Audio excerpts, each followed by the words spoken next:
ഏറെക്കാലം CPM-ൻ്റെ സഹയാത്രികനായി നിന്നുകൊണ്ട് അവരുടെ ഒരു വക്താവായിട്ട് തന്നെ ജിഹ്വ ചലിപ്പിച്ച വ്യക്തിയാണ് റെജി ലൂക്കോസ്. അതെ, റെജി ലൂക്കോസ് കഴിഞ്ഞ ദിവസമാണ് BJP-യിലേക്ക് ചേർന്നത്. അത് പാർട്ടിയെ മുഴുവൻ നടുക്കിക്കളഞ്ഞു.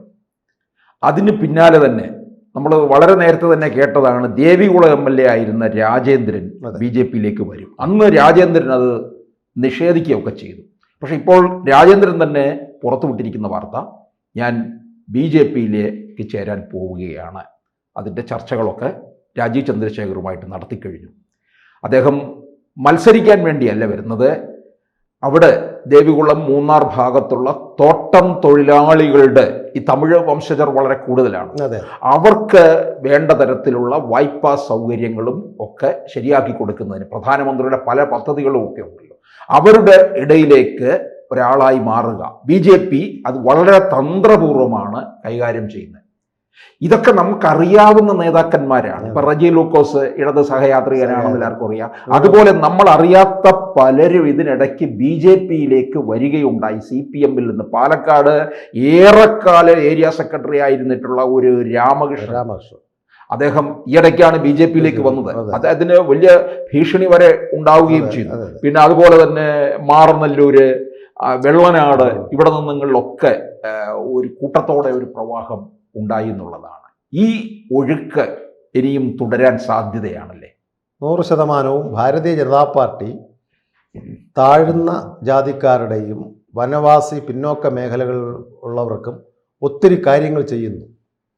പക്ഷേ കാലാകാലങ്ങളിൽ കേരളത്തിൽ CPM-ന് പ്രവർത്തിക്കുവാനുള്ളത് അനധികൃത വർഗ ലീഗിൽപ്പെട്ട പ്രവർത്തകരാണ് കൂടുതലും. വൈറ്റ് കോളർ ആയിട്ടുള്ളവരൊന്നും പുറത്തിറങ്ങി പ്രവർത്തിക്കുവാൻ തയ്യാറല്ല. ഇന്ന് വനവാസി മേഖലയായാലും ഈ പറഞ്ഞ മൂന്നാർ മേഖലകളിലായാലും തമിഴ് വംശരും ഹരിജന ഗിരിജനങ്ങളെല്ലാം ഇടതുപക്ഷത്തിൽ കൂട്ടത്തോടുണ്ട്. പക്ഷേ ഈ 40-45 വർഷമായിട്ടും അവർ അന്നും ഇന്നും കൊടി പിടിച്ച് ജയ് വിളിച്ച് അവരെ കൂടെ തന്നെ നിൽക്കുന്നു. ഉദാഹരണത്തിന് അവരുടെ പണ്ടത്തെ മിച്ചഭൂമി സമരങ്ങൾ, അതിലെല്ലാം പ്രതികളായിട്ടുള്ളത് താഴ്ന്ന ജാതിയിൽപ്പെട്ടവരാണ്, ഹരിജനങ്ങളും വനവാസി മേഖലയിലുള്ളവരാണ്. അതിൻ്റെ ആനുകൂല്യങ്ങൾ എഴുതിയെടുക്കുന്ന കംപ്ലീറ്റ് ഉയർന്ന വർഗത്തിൽപ്പെട്ടവരാണ്.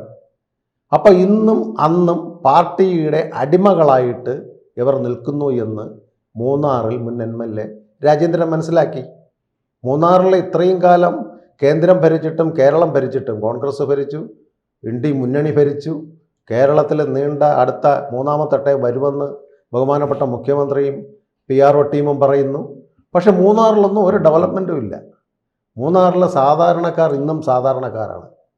അതേസമയം BJP ഭരിക്കുന്ന സംസ്ഥാനങ്ങളിൽ UP-യിലോ മധ്യപ്രദേശിലെ ഗിരിവർഗ മേഖലകളിൽ പോയാൽ വൻ ഡെവലപ്മെൻറ്റാണ്. അതുകൊണ്ടാണ് നമ്മുടെ രാഷ്ട്രത്തിൻ്റെ ഒന്നാമത്തെ പൗരയെ തന്നെ ദ്രൗപദി മുർമുവിനെ വനവാസി മേഖലയിൽ നിന്നുള്ളൊരു മാന്യ സഹോദരിയാണ്, തുടരെ ഒറീസയിൽ നിന്നുള്ള MLA ആണ് രാഷ്ട്രപതിയാക്കിയത്. അപ്പോൾ അത്തരത്തിൽ ഇവർ നേരത്തെ ഭാരതീയ ജനതാ പാർട്ടിയെക്കുറിച്ച് പറഞ്ഞ സവർണറുടെ പാർട്ടി, ഒരു അദ്വാനിയോ ഒരു മുരളി മനോഹർ ജോഷിയോ അതിൽ ഉണ്ടായിട്ടുണ്ട് എങ്കിലും അവർക്ക് നാനാജാതി മതസ്ഥർ ആ പാർട്ടിയിലുണ്ട്.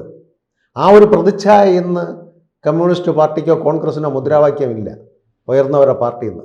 കാരണം നരേന്ദ്രമോദി അതർ ബാക്ക്വേർഡ് കാസ്റ്റാണ്, അതുപോലെ തന്നെ അമിത്ഷാ, അതുപോലെ തന്നെ ദ്രൗപദി മുർമു ബഹുമാനപ്പെട്ട പ്രസിഡൻറ്റ്, വൈസ് പ്രസിഡൻറ്റ്, താഴ്ന്ന ജാതിയിൽപ്പെട്ട കോയമ്പത്തൂർ നിന്നുള്ള CP രാധാകൃഷ്ണൻ ചേട്ടൻ, ഇങ്ങനെയുള്ള മഹത് വ്യക്തികൾ, ധർമ്മേന്ദ്ര പ്രധാൻ, ഇങ്ങനെ ഒരുപാട് ന്യൂനപക്ഷ മുഖങ്ങളും മുസ്ലിം സഹോദരങ്ങളും കേരളത്തിൽ നിന്ന് ജോർജ് കുര്യൻ, ന്യൂനപക്ഷ സഹോദരങ്ങളും ഉള്ളപ്പോൾ BJP-ക്കെതിരെ ഒരു സവർണ പാർട്ടി എന്നുള്ള പ്രചരണം, വർഗീയ പാർട്ടി എന്നുള്ള പ്രചരണം കമ്മ്യൂണിസ്റ്റിന് കൊടുക്കുവാൻ കഴിയുന്നില്ല. ഇത്രയും കാലം അവർ ഉപയോഗിച്ചിരുന്നത് അതാണ്. അപ്പോൾ ആ ഒരു പ്രവണത മാറ്റണമെന്ന് BJP-യുടെ ദേശീയ നേതാക്കൾക്കൊരു തീരുമാനം ഉള്ളതുകൊണ്ടാണ് ഈ രാജേന്ദ്രനെ പോലെ ഉള്ളവരും പാലക്കാടുള്ള രാമകൃഷ്ണൻ ജിയെ പോലുള്ളവരെയും മാറനല്ലൂർ എരുത്താവൂർ ചന്ദ്രനെ പോലുള്ളവരെയും വെള്ളനാട് കൃഷ്ണകുമാർ ജിയെ പോലുള്ളവരെയെല്ലാം പാർട്ടിയിൽ ആഘോഷിക്കുന്നത്. ഇത് കുറച്ചാൾക്കാരേ ഉള്ളൂ. ഇലക്ഷൻ എത്തുമ്പോൾ ഒരു പടല പോലെ CPM-ൽ നിന്നും കോൺഗ്രസിൽ നിന്നും BJP-യിലേക്ക് ഒഴുക്ക് വരും. അപ്പോൾ ആ രീതിയിലുള്ള ഒരു പ്രവർത്തനം കേന്ദ്രത്തിൽ ഭാരതീയ ജനതാ പാർട്ടി കേരളം പിടിക്കണം മിഷൻ 2006 എന്നുള്ളൊരു അജണ്ട നരേന്ദ്രമോദിയും അമിത്ഷായും ബഹുമാനപ്പെട്ട അമിത്ഷായും പ്രധാനമന്ത്രിയും കേരള ലീഡേഴ്സിന് കൊടുത്തിട്ടുണ്ട്. 2026 മിഷൻ 26 ഭാരതീയ ജനതാ പാർട്ടിയുടെ വികസിത ഭാരതത്തിൽ കൂടെ ചേരണം കേരളം. അതുകൊണ്ടാണ് ഈ തന്ത്രങ്ങൾ. ഇന്ന് 11-ാം തീയതി അദ്ദേഹം പല സുപ്രധാന മീറ്റിങ്ങുകളാണ്. ഇവിടുത്തെ ജാതിയും മതവും കോവിലും പള്ളിയും ഒന്നും പറയുന്നില്ല. വികസനം, വികസിത ഭാരതം. 2030 ആകുമ്പോഴേക്കും ഭാരതം ലോകത്തിൻ്റെ നെറുകയിലേക്ക് വരണം. ഇത് പ്രധാനമന്ത്രിയുടെ ഒരു വിഷനാണ്, അമിത്ഷായുടെ ഒരു വിഷനാണ്. ഇത് ഇത്രയും കാലം എന്തുകൊണ്ട് ഈ വിഷൻ കോൺഗ്രസിനോ ഇന്ത്യ മുന്നണിക്കോ ചെയ്തില്ല? അപ്പോൾ ഭാരതം ലോകത്തിൻ്റെ മുമ്പേ ജപ്പാനെ പോലും മാറ്റിക്കൊണ്ട് സാമ്പത്തിക വളർച്ചയിൽ GDP-യിൽ 4-ാം സ്ഥാനത്തെത്തിയിരിക്കുന്നു. അപ്പോൾ കേരളം എന്ന് പറയുന്ന ഈ കൊച്ചു തുരുത്ത് വളരെ ബുദ്ധിശാലികളും വിദ്യാസമ്പന്നരും പ്രകൃതി കൊണ്ടും സമ്പൽ സമൃദ്ധി കൊണ്ടും അണിഞ്ഞൊരുങ്ങിയിരിക്കുന്ന ഈ പ്രകൃതി വിഭവങ്ങൾ കൊണ്ട് അനുഗ്രഹീയമായ ഈ സംസ്ഥാനത്തെ കേന്ദ്രം മനസ്സുവയ്ക്കുകയാണെങ്കിൽ ഭാരതത്തിൻ്റെ വളർച്ചയിൽ കേരളത്തിന് നിർണായക പങ്ക് കൊടുക്കുവാൻ കഴിയും. അതുകൊണ്ട് നാനാജാതി മതസ്ഥരായ ഇത്തരത്തിലുള്ള അധികൃത ലീഗിൽപ്പെട്ടവരും ഉയർന്നവരും മിഡിലിസ്റ്റ് ഉള്ളവരും എല്ലാവരും ഒത്തുചേർന്നാൽ കേരളത്തെ രക്ഷിക്കുവാൻ കഴിയും. അതുകൊണ്ട് അവർ ആവശ്യപ്പെടുന്നതാണ്. പലരും അവരുടെ പ്രതിനിധികളായിട്ട് ഡൽഹിയിൽ പോയിട്ട് ഇന്ന 3 MLA വരാം, പാലക്കാട് നിന്ന് ഇന്നാര് വരാം, അല്ലെങ്കിൽ തൃശ്ശൂരിൽ നിന്ന് കോൺഗ്രസ്സുകാർ വരാനുണ്ട്, അടുത്ത തെരഞ്ഞെടുപ്പ്. ഇതൊന്നും ഭാരതീയ ജനതാ പാർട്ടി പോയി പിടിക്കുന്നതല്ല. കേരളത്തെ രക്ഷിക്കുവാൻ താല്പര്യമുള്ള ഇവരെല്ലാം ഇന്നിറങ്ങിയിരിക്കുന്നു. ഇപ്പം നേരത്തെ ചേട്ടൻ സൂചിപ്പിച്ചു റജി ലൂക്കസ്. അത് ഇടതുപക്ഷത്തിൻ്റെ സന്ധ്യകളിൽ വരുന്ന ചർച്ചകളിൽ, അന്ത്യചർച്ചകളിലൊരു മാർക്സിസ്റ്റ് പാർട്ടിയുടെ മുഖമാണ്. അദ്ദേഹം ഉത്തരേന്ത്യൻ സംസ്ഥാനങ്ങളിൽ പര്യടനം നടത്തിയപ്പോൾ കേരളം ഏറ്റവും സാക്ഷരതയിൽ മുൻപന്തിയിൽ നിൽക്കുന്ന കേരളത്തെയും മറ്റ് സ്റ്റേറ്റുകളെയും താരതമ്യം ചെയ്തപ്പോൾ പാറ്റ്ന പോലുള്ള നഗരം വൻ വികസനമാണ്. പക്ഷെ തിരുവനന്തപുരം അന്നും ഇന്നും അതുപോലെ തന്നെ, കൊച്ചി അന്നും ഇന്നും അതുപോലെ തന്നെ, കോഴിക്കോട് ഒരു ഡെവലപ്മെൻ്റ് ഇല്ല. ഇവിടെ വന്നിട്ടുള്ള നാഷണൽ ഹൈവേ പ്രോജക്റ്റ് കേന്ദ്ര ഗവൺമെൻറ്റിൻ്റെയാണ്. വിഴിഞ്ഞം പോലുള്ള പ്രോജക്റ്റ് കേന്ദ്ര ഗവൺമെൻറ്റിൻ്റെയാണ്. ബ്രഹ്മോസ് പോലുള്ള പ്രോജക്റ്റ് ചെയ്യുന്നത് കേന്ദ്രമാണ്. ഈ കേരളം എന്ത് വികസനം ചെയ്തു?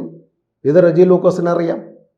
ഇവിടുത്തെ ന്യൂനപക്ഷങ്ങളായ മുസ്ലിം സഹോദരങ്ങളെയും ക്രിസ്ത്യൻ സഹോദരങ്ങളെയും ഉമ്മാക്കി കാണിച്ച് കൊണ്ട് വോട്ട് നേടിക്കൊണ്ടിരുന്ന തന്ത്രം ഇനി ഇന്ത്യ മുന്നണി എന്ന് പറയുന്ന UDF-നും LDF-നും കഴിയുകയില്ല.